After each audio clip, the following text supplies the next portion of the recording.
Chief of Staff General Randy George has been told to retire immediately. የአሜሪካ የጦር ሚኒስትር ፒት ሄግሴዝ ከ26 በላይ ከፍተኛ የጦር ጀነራሎችን አባረሩ። A brand new private or a 4-star general, you need to meet the height and weight standards and pass your PT test. በፔንታጎን ከፍተኛ ተቃውሞ ተነስቶባቸዋል።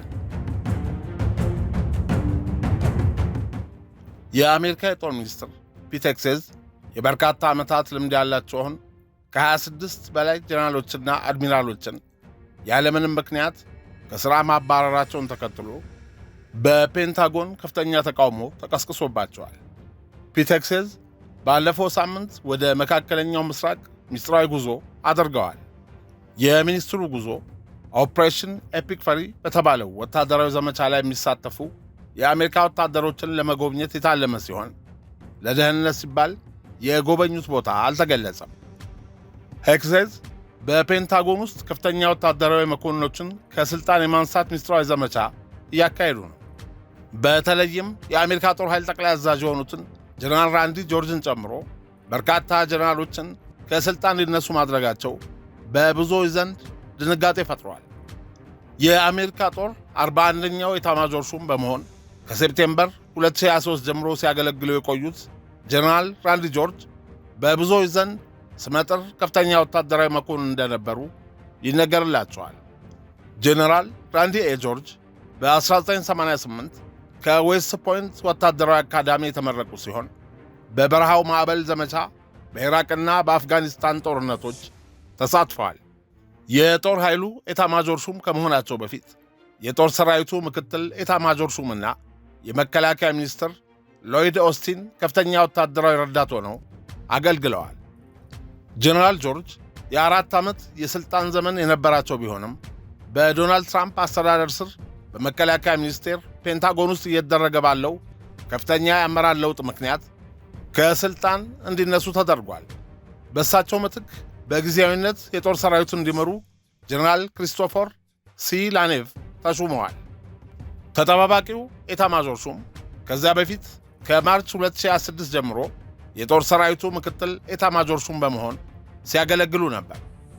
ጀነራሉ ደቡብ ኮሪያ የሚገኘው የአሜሪካ 8ኛው የአየር ወለድ ብርጌድ አዛዥ የነበሩ ሲሆን የታዋቂው 82ኛው የአየር ወለድ ክፍለ ጦር አዛዥ በመሆንም አገልግለዋል። በኢራቅና በአፍጋኒስታን ጦርነቶች በተለያዩ የኃላፊነት ደረጃዎችም ተሳትፈዋል። በ1990 ከአሪዞና ዩኒቨርሲቲ በወታደራዊ መኮንነት የተመረቁት ጀነራል ክሪስቶፈር ሲ ላኔቭ የመከላከያ ሚኒስትር ፒት ሄግሴዝ ከፍተኛ ወታደራዊ ረዳት በመሆንም ላለፈው 1 ዓመት የሰሩ ሲሆን ለረጅም ጊዜ አገልግሎታቸው በርካታ የክብር ሜዳሊያዎችን፣ የብር ኮከብ ሜዳሊያዎችንና የሌጊዮን ኦፍ ሜሪት ሽልማቶችን አግኝተዋል።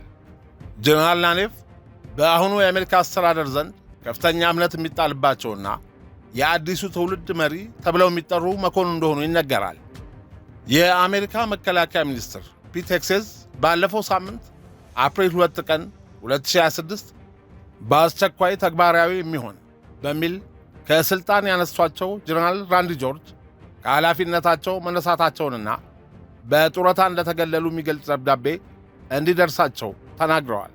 በሲኤምሲ ከአዲስ ኮንቬንሽን ሴንተር ፊት ለፊት በካሬ ከ84 ሺህ ብር ጀምሮ በውብ ዲዛይን በጥራት የሚገነባ ኮምፓውንድ አፓርትመንት አይፈልጉም? ከባለ 1 እስከ 3 መኝታ ምቹ ቤቶች በ10 በመቶ ወይም 650 ሺህ ብር ቅድመ ክፍያ ጀምሮ ከ50 በመቶ የባንክ ብድር አማራጭ ጋር ቀርቦሎታል። አያጓጓም? ባለ 1 መኝታ በ6 ሚሊዮን ብር፣ ባለ 2 መኝታ በ9 ሚሊዮን ብር፣ ባለ 3 መኝታ ደግሞ በ11 ሚሊዮን ብር ጠቅላላ ክፍያ የራሱ ያድርጉ።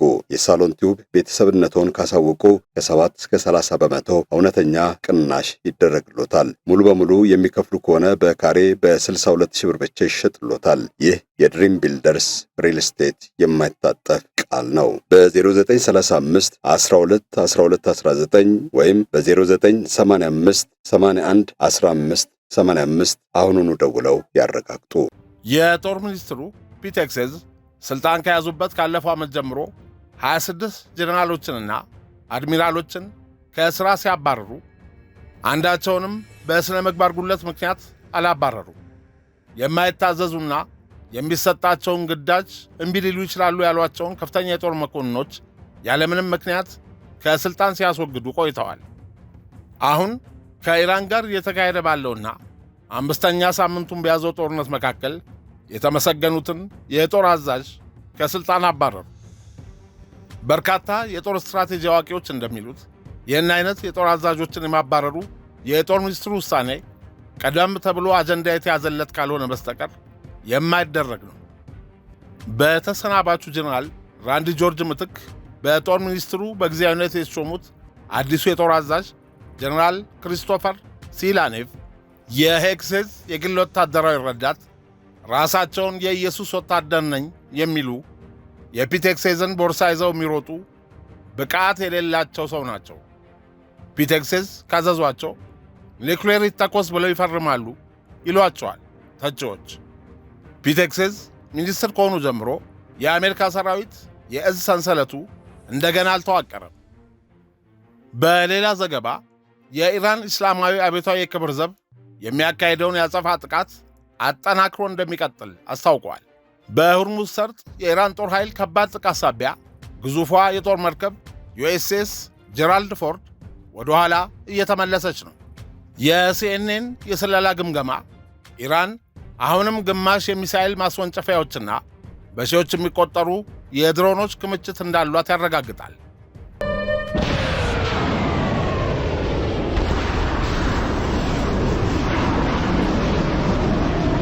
ፕሬዚዳንት ዶናልድ ትራምፕና ፒቴክሴዝ በኢራን ላይ የሚሰነዝሯቸውን ኢላማዎች አስቀድመው አሳውቀዋል።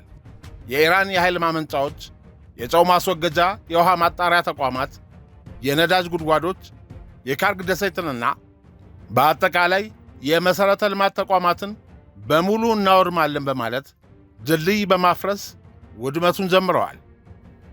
ፕሬዚዳንት ዶናልድ ትራምፕ ከከፍተኛ የጦር ጀነራሎች ጋር ያላቸው ግንኙነት ለዓመታት የሻከረ መሆኑ ይታወቃል። በአሁኑ ወቅት ማለትም እንደ አውሮፓውያን አቆጣጠር በ2026 ይህ ውጥረት ወደ ከፍተኛ ደረጃ ላይ የደረሰ ሲሆን ዶናልድ ትራምፕ ጀነራሎቹን በተለያዩ ምክንያቶች እንደሚተቹና እርምጃ እንደሚወስዱባቸውም ይታወቃል። ትራምፕ ጀነራሎች ለአገሪቱ ሕገ መንግሥት ካላቸው ታማኝነት ይልቅ ለእሳቸው የሚኖራቸውን የግል ታማኝነት ያስቀድማሉ። በቀድሞ የሥልጣን ዘመናቸው የእኔ ጀነራሎች እያሉ ይጠሯቸው የነበሩ መሪዎች በኋላ ላይ ሲቃወሟቸው ከዳተኞች በሚል ፈርጀዋቸዋል። ትራምፕና የመከላከያ ሚኒስትራቸው ፒቴክሴዝ የዛሬውን የጦር መሪዎች ደካማና በፖለቲካ አጀንዳዎች ለምሳሌ በልዩነትና እኩልነት ወይም እሳቤ የተጠመዱ ቦርጫምና ቂጣም ያረጁ ጀነራሎች ናቸው በማለት ይታቿቸዋል። ሰራዊቱ ወደ ቀድሞው ውጊያ ብቃቱና ጀግንነቱ ላይ ብቻ ያተኮረ እንዲሆን ጀነራሎቹን በሙሉ ማባረር ይፈልጋሉ።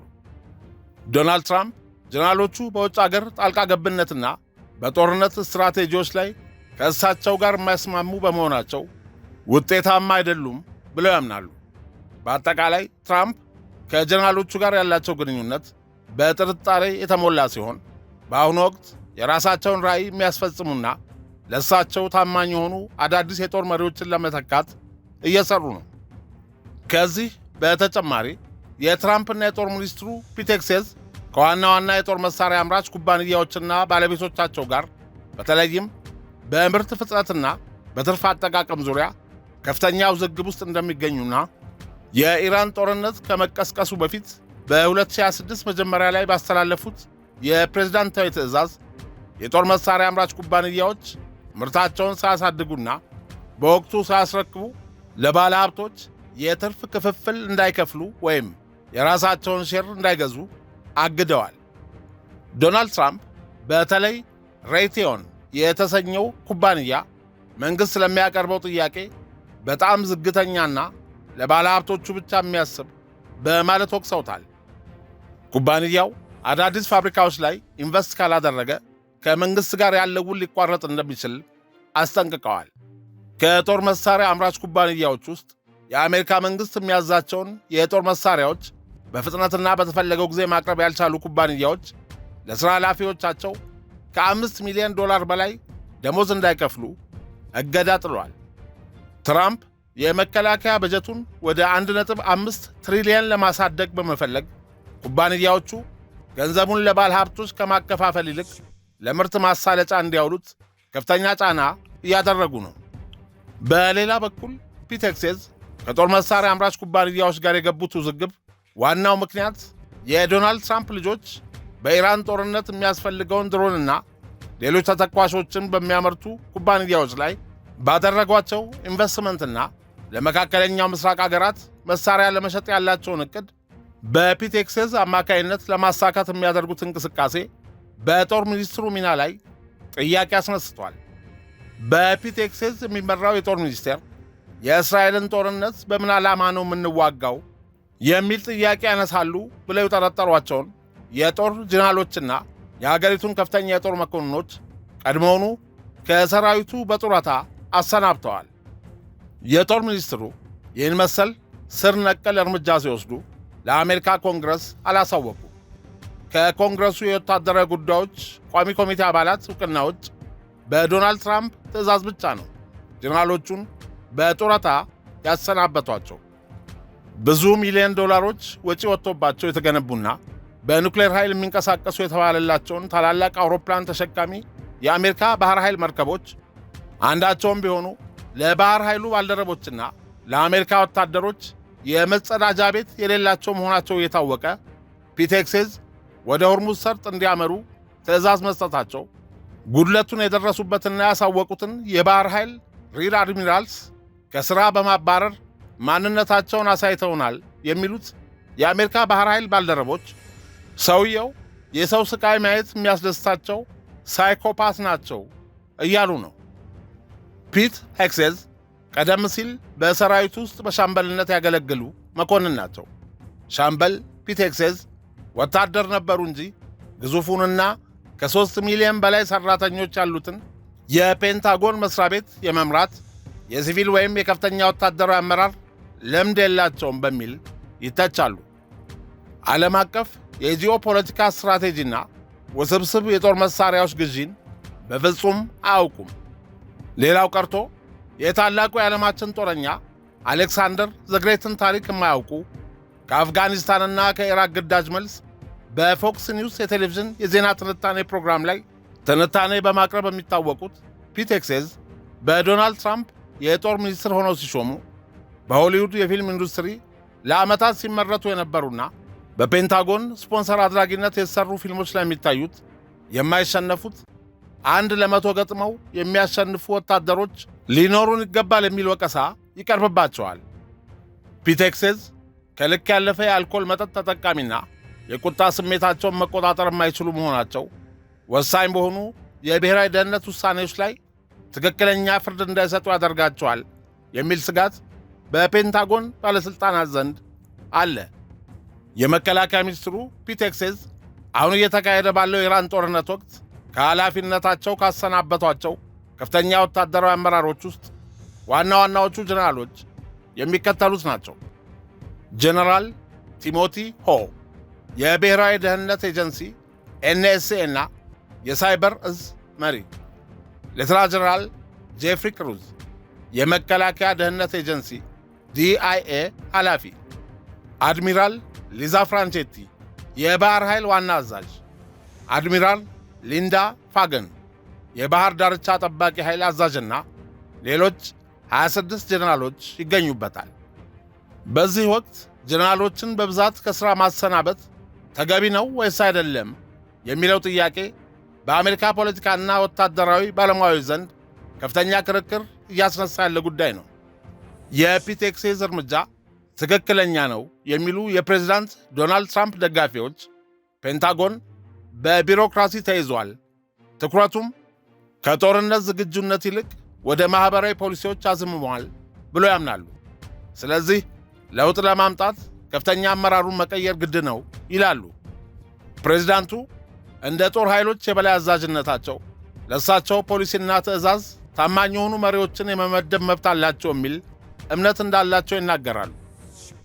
በአሁኑ ወቅት ከፍተኛ የጦር መኮንኖችን ያለምንም ምክንያት ከሰራዊቱ ማባረርና በጡረታ ማሰናበት አደገኛ ነው የሚሉ አስተያየት ሰጪዎች በበኩላቸው ከፍተኛ ልምድ ያላቸውን ጀነራሎች በአንድ ጊዜ ማሰናበት በጦር ኃይል ውስጥ የልምድ ክፍተት ይፈጥራል።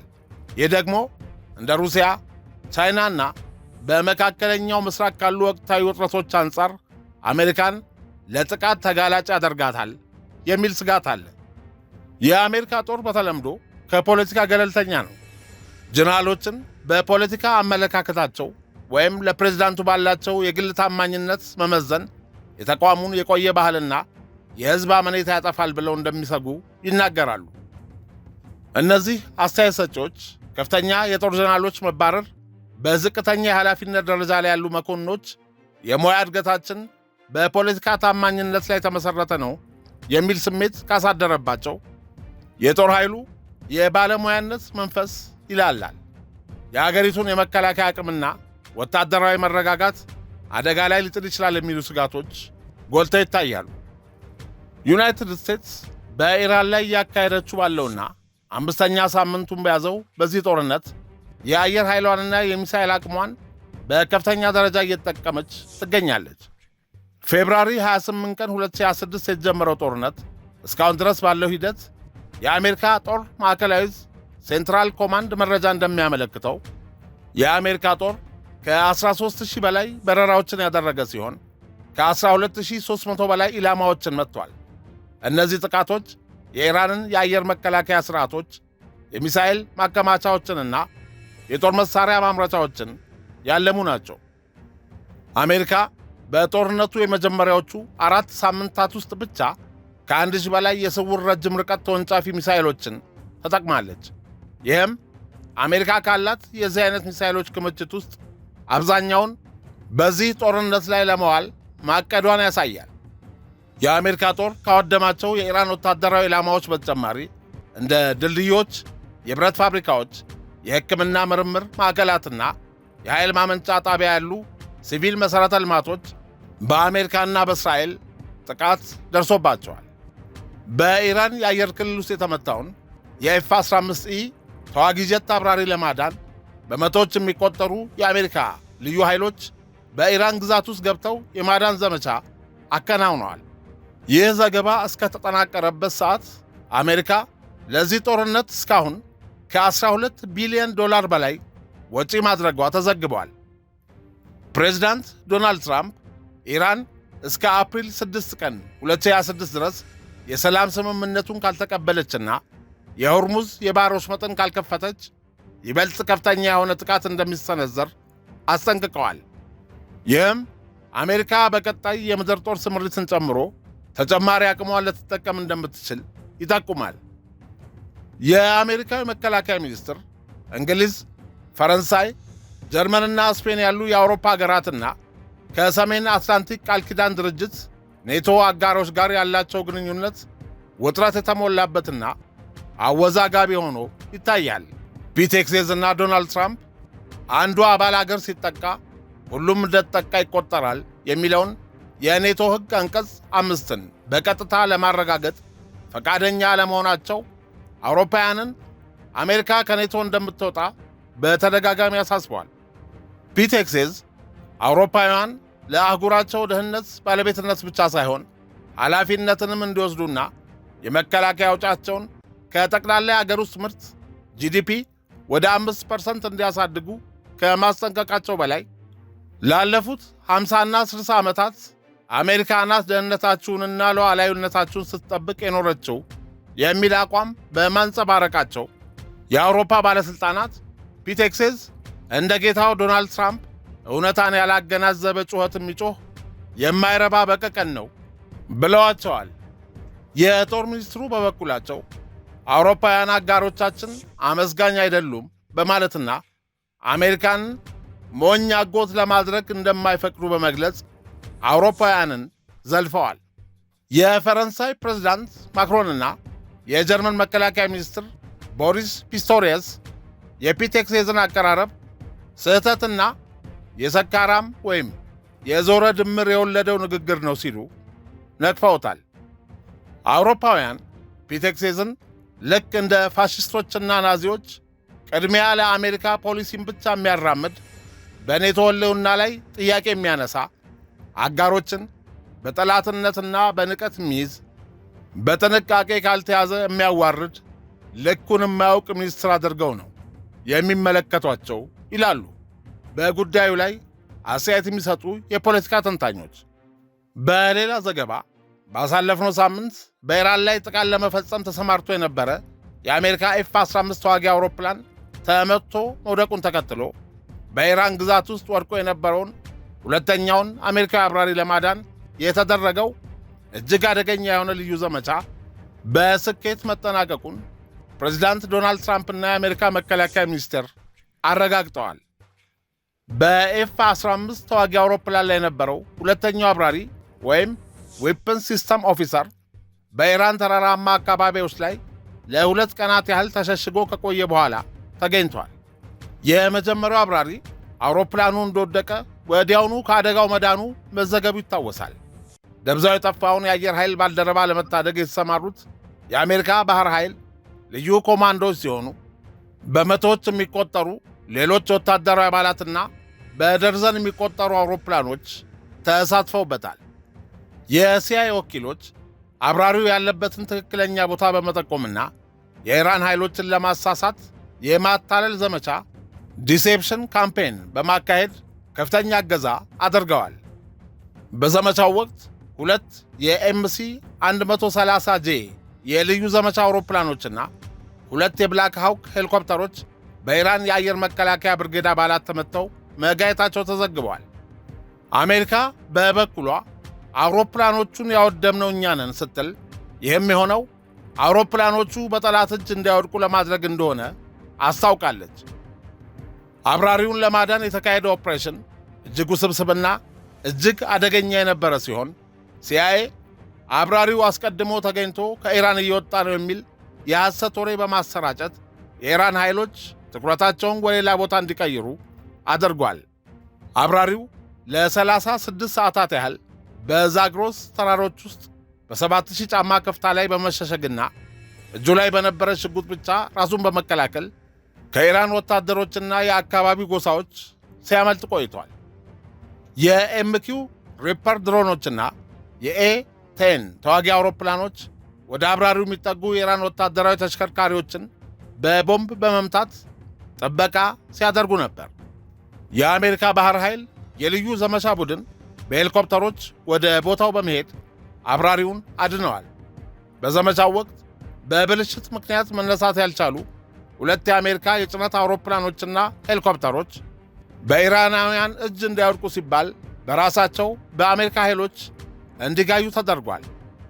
ይህን ኦፕሬሽን በተመለከተ የአሜሪካ መከላከያ ሚኒስትር ፒት ሄግሴዝ በኦፊሴላዊ የማኅበራዊ ሚዲያ ገጻቸው ላይ በካፒታል ፊደላት ጋድ ብለስ አወር ትሩፕስ ኤንድ ጋድ ብለስ ዘ ዩናይትድ ስቴትስ ኦፍ አሜሪካ፣ እግዚአብሔር ወታደሮቻችንን ይባርክ፣ እግዚአብሔር አሜሪካን ይባርክ የሚል መልእክት በማስተላለፍ ማንንም ትተን አንወጣም የሚለውን መርህ አጽንዖት ሰጥተዋል።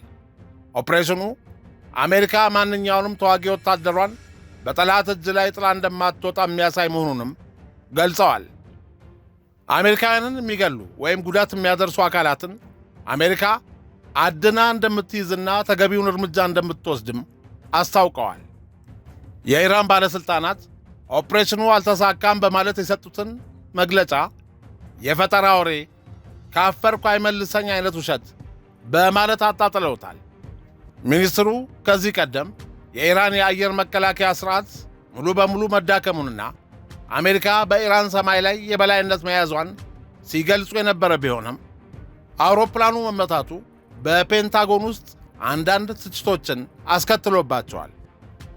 ከዚሁ ጋር በተያያዘ ዶናልድ ትራምፕ በኢራን የተካሄደውን ዋናውን አብራሪና ባልደረባውን የማዳን ዘመቻ መሳካቱን ተከትሎ በትሩዝ ሶሻል ገጻቸውና በተለያዩ መድረኮች ላይ ኦፕሬሽኑ እንደተጠናቀቀ ያዝ ነው ዊጋር ሂም በማለት የምሥራቹን ያበሰሩ ሲሆን ዘመቻው በአሜሪካ ታሪክ ውስጥ እጅግ ደፋር ከሆኑት የፍለጋና የማዳን ሥራዎች አንዱ እንደሆነ ገልጸዋል።